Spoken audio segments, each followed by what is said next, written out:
Portable Library World Bible, edited by Robert O. Ballou. Today we start the Taoist. The Taoist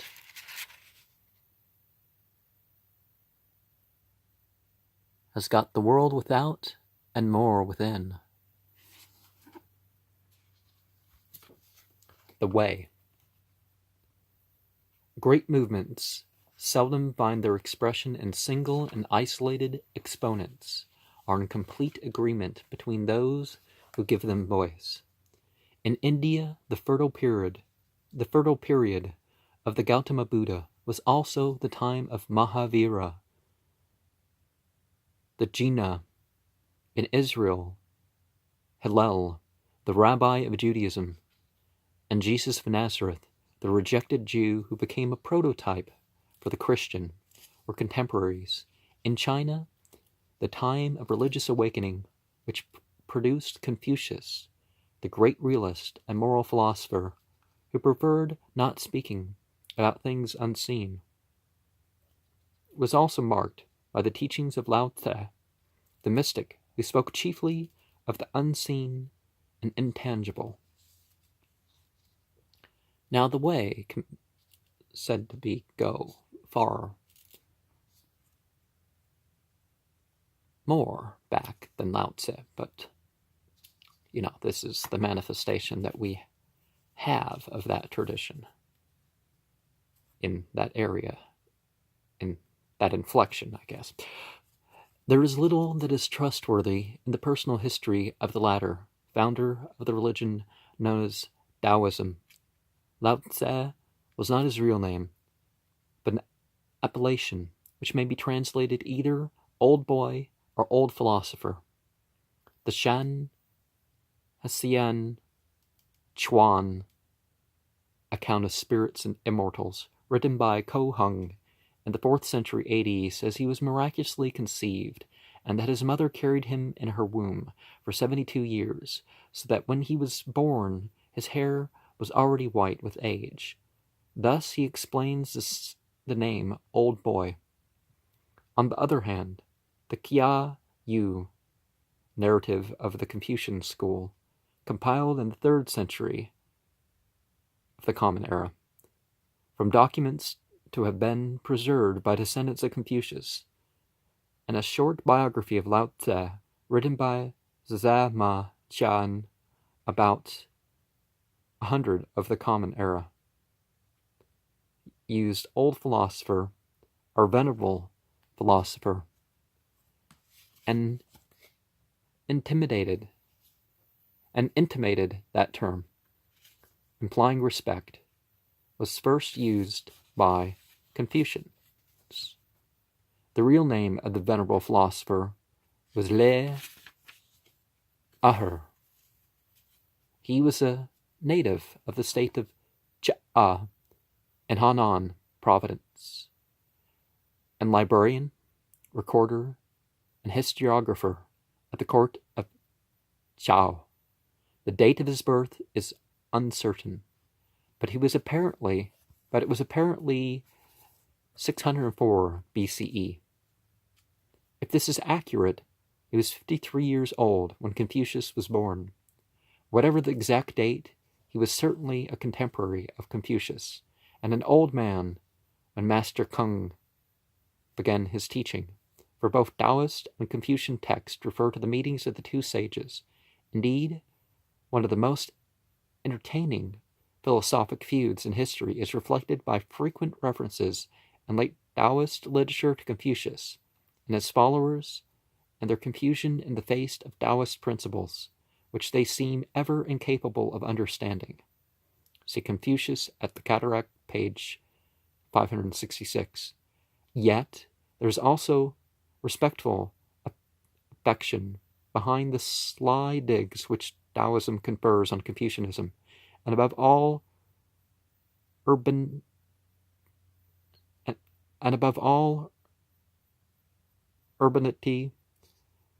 and the Confucianist references invariably show an awe and admiration for the venerable philosopher which never varies. Now, of course, there's a difference between people not understanding and people not believing the same way as you. One meeting between the two is reported when Confucius was 34 years old.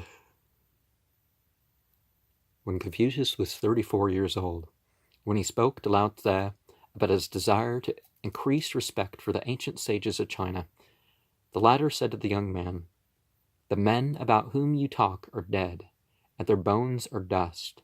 Put away your proud airs and many desires." When Confucius asked about Tao, saying he had read many books but could not find it, Lao Tzu replied, "If the Tao could be offered to men, who would not wish to offer it to his prince? If it could be presented to men, who would not wish to present it to his parents? If it could be announced to men, who would not wish to announce it to his brethren? If it could be transmitted to men, who would not wish to transmit it to his children? Why do you not obtain it? This is the reason, because you do not give it an asylum in your heart." Now, just like Islam and any other legitimate word for religion, it's not some armchair anthropology. It must be taken in to actually be of the group. The devil quotes scripture, right? When Confucius returned to his disciples, in some confusion, one of them asked him for a report on the visit. At a loss for words, Kung replied, "I know how the birds fly, how the fishes swim, how the animals run, but there is the dragon. I cannot tell how it mounts the wind through the clouds and flies through the heaven. Today I have seen the dragon." For another account of what is apparently this same visit, see Confucius and Lao Tzu, page 561. How Lao Tzu, at a very advanced age, made his exit from public life in China, is told by Xia Ma Xian. According to this account, the old man, seeing corruption and decay at court, decided to leave his state. Coming to the city gates, he was met by the gate warden, Yin Se, who, grieving over the philosopher's departure, begged him to leave his wisdom behind him. Thus importuned, Lao Tzu stopped long enough to write an abstruse document of about 5,000 characters and departed, not to be heard from again. The book which he left behind him, the Tao Te Ching,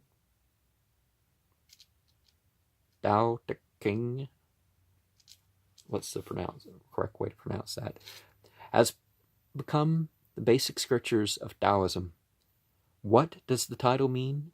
The word Ta is clearly and simply virtue. Translation of the word Tao, the basic term of the religion which Lao Tzu founded, has been the subject of discussion among Western philosophers for many years. It perhaps most frequently rendered, when translated at all, as the way or the path, comparable to the word in Sanskrit and Arabic-based languages, Sharia.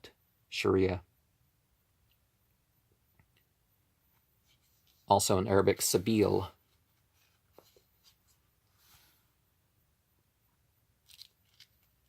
It has been translated as reason, nature, God, and as the word in the sense of logos.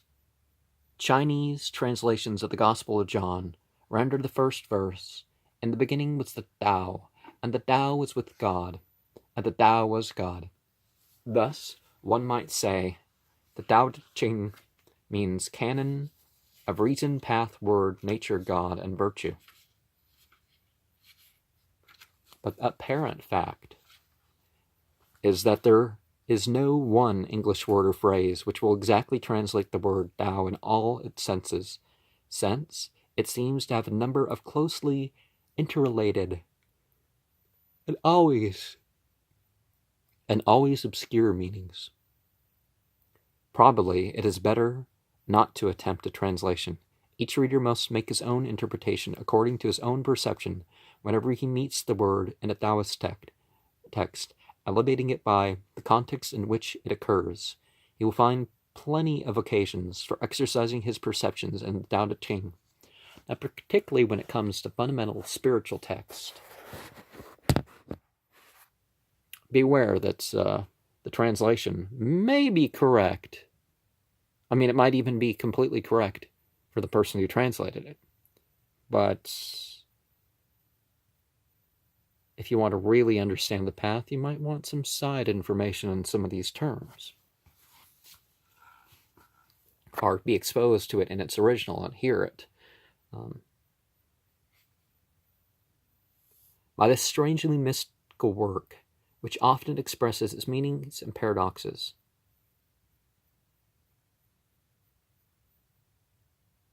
we are told that Tao, which can be expressed, is not the eternal Tao.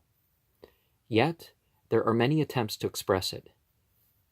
It is an infinite profundity. It seems to be the origin of all things. It looks like a predecessor of nature. It is the mystic mother. It seems ever to endure. In use, it can never be exhausted. It is a stabilizing force. For where Tao is, equilibrium is. When Tao is lost, all come all the differences in things. It is invisible and intangible, yet there are forms, substance, essence in it. It is inherent and natural, motionless and fathomless. It stands alone and never changes, pervades everywhere. It existed before heaven and earth. It is supreme. Heaven follows its laws, but it follows the laws of its intrinsic nature. In other words, its Tao. By it, all things came into being. And it does not reject them, yet it does not claim mastery over them. In other words, there seemed to be a certain measure of free will. It is ever inactive, yet there is nothing that it does not do. It is the nameless simplicity. In progress, it seems regressive. In straightness, rugged. It is the eternal.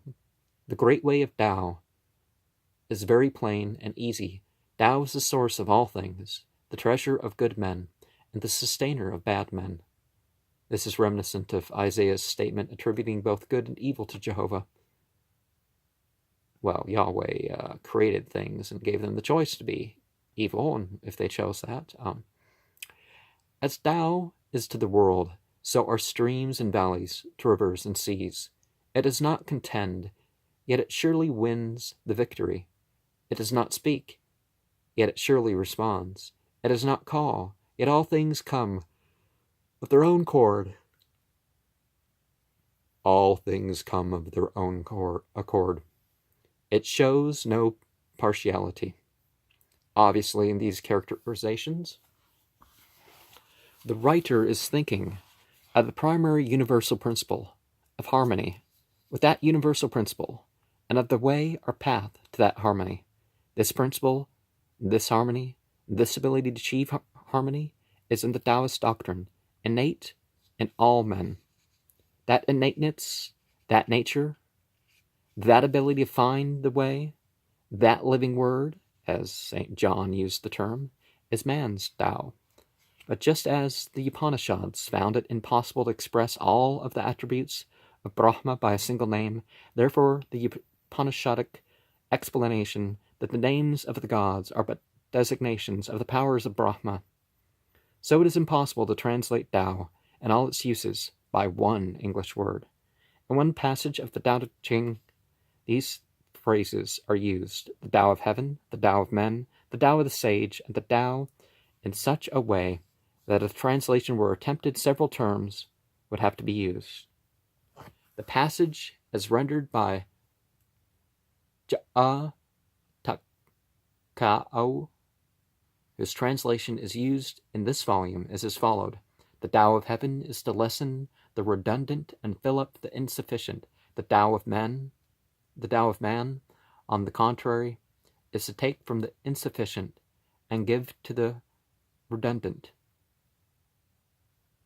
Who can take from the redundant and give to the insufficient? Only he has Tao. The Tao of the sage acts, but never contends. In evaluating this passage, it must be remembered that the Chinese word Tian, heaven, does not mean the paradise to which the righteous men's souls obtain after death in Christian theology, but the divine order which rules the universe, and perhaps Tao itself, in one of its meanings. With this in mind, I venture a statement of what this passage means to me, charging the word heaven to what I think is meant in this context, and italicizing the words which designate what seem to me to be the meanings of Tao here. The nature of the universal divine order is to lessen the redundant and fill up the insufficient. The nature of man, on the contrary, is to take from the insufficient and give to the redundant. Who can take from the redundant and give to the insufficient? Only he who is in harmony with the divine order. The divine force, which is within the sage, due to the harmony which he has achieved with the primary universal principle, acts, but never contends. This is not an attempt to revive Mr. Chia's translation, which I am far from capable of doing. Revise, not revive. But to demonstrate. This is not an attempt to revise Mr. Chia's translation, which I am far from capable of doing, but only to demonstrate the one way in which true and useful meanings may be found in the conception of Tao through reading Taoist texts. Perhaps the passage will mean other things to other readers, for the Tao of the word Tao is profound and obscure, and its meaning dependent upon the Tao of the perceiver. In the conception of Tao, then we have Lao Tse's approach to an expression of the universal creative and ruling force which Jews and Christians have personalized as Jehovah, Parsis as Ahura Mazda, and Muslims as Allah. Well, Allah is not personified, every word for God has been personified, but not by Muhammad, not by Zarathustra, not by the actual Israeli prophets. Hindus have called it Atman and Brahman. Well, calling something, that's different. Gautama said that questions about it tended not to edification. Mahavira, by implication, denied its existence. Confucius preferred not speaking. What duties of men in the world which Tao pervades? What of the way of life of the good Taoist as the founder of the religion conceived it? Again, we find the answers in the Tao Te Ching. The man of Tao keeps what is within himself. In other words, lets his communication be yea, yea, and nay, nay. For he who talks more is sooner exhausted. He is not self-interested. In other words, as St. Paul put it, he does not count life dear unto himself. I don't like the way that's phrased. Like water, he stays in places others despise. His heart is deep. He keeps on good terms with men.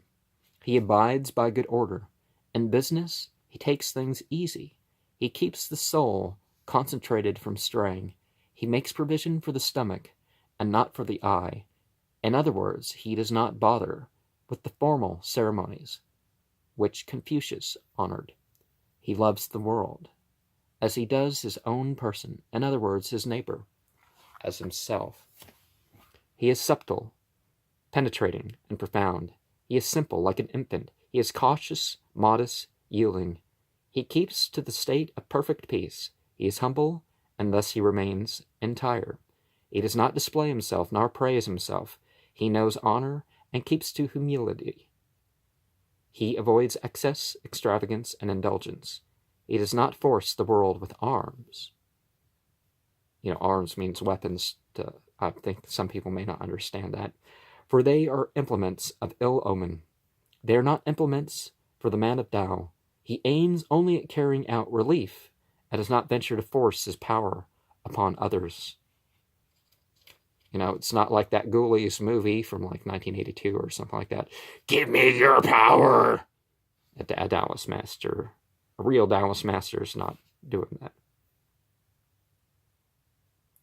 He knows where to stop. He knows himself. He conquers himself. He knows others.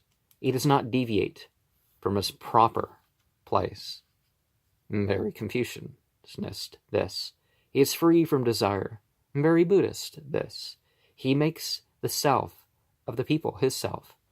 Very Christian, this. Is it? Well, stereotypes, right? He acts to the good or to the bad with goodness, and to the faithful or the faithless with faith. He follows the eternal. He makes no distinction between male and female, yet he has sexual development. He is in the perfect harmony. He loves quietude. He makes no fuss. In ruling men and serving heaven, he uses only moderation. He regards the small as great, and the few as many. He has the three treasures: love, moderation, and not venturing to go ahead of the world.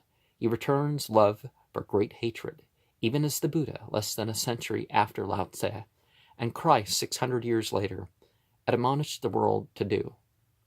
Because if you know anything about the Jesus story compared to others, it's like, even in the Bible, does he really do anything that he's like the first person to have done it?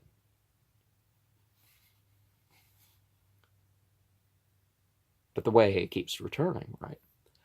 These, then, are the generalities of the Taoist life, as Lao Tse laid them down 2,500 years ago, and there are few admonitions in his teaching which are more specific than these, just as many of the principles are essentially those which Christ later enunciated. So is the enunciation of them always in generalities, as were most of Christ's admonitions. To Lao Tse, as to Christ, righteousness was a matter of the spirit. Reiteration of specific laws was unnecessary to one who had Tao, or as Christ would have put it, who knew God, and ineffective to one who did not.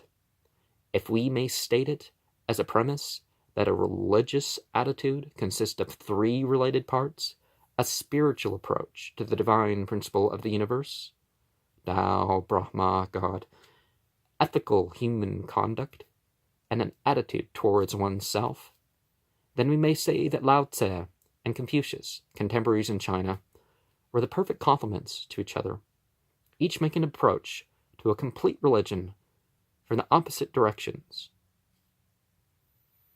To Confucius, human conduct must be made righteous, and then man's relation to God and the universe would take care of itself.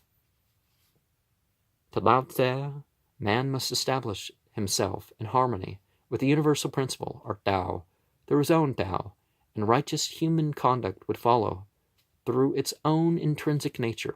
2 centuries later, then Lao Tse, Chiang Tse, greatly furthered the spread of Taoism through teaching it in terms and idioms which are much more understandable than those of the Tao Te Ching.